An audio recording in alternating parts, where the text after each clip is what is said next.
ಉತ್ತರಾಖಂಡದ ಡೆಹ್ರಾಡೂನ್ನಲ್ಲಿ ನಿನ್ನೆಯಿಂದ ಫೆಬ್ರವರಿ 14ರವರೆಗೆ ಆಯೋಜಿಸಿರುವ 38ನೇ ರಾಷ್ಟ್ರೀಯ ಕ್ರೀಡಾಕೂಟಕ್ಕೆ ಪ್ರಧಾನಿ ನರೇಂದ್ರ ಮೋದಿ ಚಾಲನೆ ನೀಡಿದರು.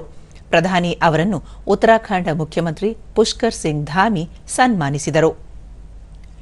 ಈ ಸಂದರ್ಭದಲ್ಲಿ ರಾಜ್ಯಪಾಲ ಲೆಫ್ಟಿನೆಂಟ್ ಜನರಲ್ ಗುರ್ಮಿತ್ ಸಿಂಗ್, ಭಾರತೀಯ ಒಲಿಂಪಿಕ್ ಸಂಸ್ಥೆ ಅಧ್ಯಕ್ಷೆ ಪಿಟಿ ಉಷಾ ಮತ್ತಿತರ ಗಣ್ಯರು ಉಪಸ್ಥಿತರಿದ್ದರು.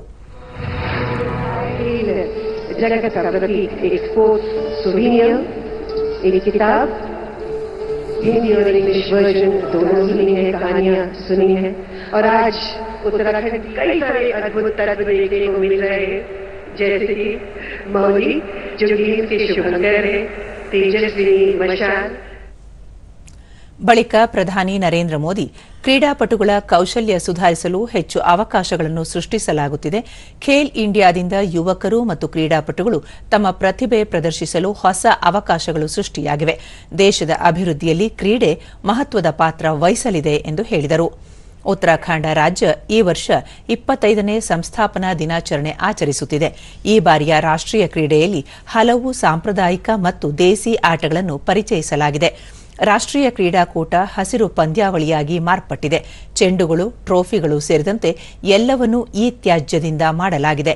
ಗೆದ್ದ ಆಟಗಾರರ ಹೆಸರಿನಲ್ಲಿ ಸಸಿ ನೆಡಲಾಗುವುದು. ಈ ಹಿನ್ನೆಲೆಯಲ್ಲಿ ಆಟಗಾರರು ಅತ್ಯುತ್ತಮ ಪ್ರದರ್ಶನ ನೀಡಿ ಎಂದು ಶುಭ ಹಾರೈಸಿದರು. ಕ್ರೀಡೆ ದೇಶದ ಅಭಿವೃದ್ಧಿಯಲ್ಲಿ ಮಹತ್ತರ ಪಾತ್ರ ವಹಿಸಲಿದೆ, ಹೀಗಾಗಿಯೇ ಯುವಕರಲ್ಲಿ ಆತ್ಮವಿಶ್ವಾಸ ಹೆಚ್ಚಿಸಲು ಕ್ರೀಡೆಗೆ ಒತ್ತು ನೀಡಲಾಗಿದೆ. ಜಗತ್ತಿನಲ್ಲೇ 3ನೇ ಅತಿದೊಡ್ಡ ಆರ್ಥಿಕ ರಾಷ್ಟ್ರವಾಗುವತ್ತ ಭಾರತ ದಾಪುಗಾಲು ಇಟ್ಟಿದೆ. ಈ ನಿಟ್ಟಿನಲ್ಲಿ ಕ್ರೀಡೆ ಪಾತ್ರವು ಹಿರಿದು.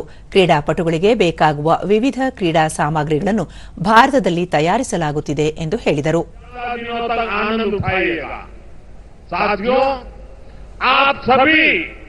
अपने अपने राज्यों को रिप्रेजेंट करते हैं. आने वाले दिनों में आप यहां कड़ी स्पर्धा करेंगे, अनेक नेशनल रिकॉर्ड टूटेंगे, नए रिकॉर्ड बनेंगे. आप पूरे सामर्थ्य के अनुसार अपना 100% देंगे, लेकिन मेरा आपसे कुछ आग्रह भी है. ಈ ವೇಳೆ ಕ್ರೀಡಾಪಟುಗಳಿಂದ ಆಕರ್ಷಕ ಪಥಸಂಚಲನ ನಡೆಯಿತು.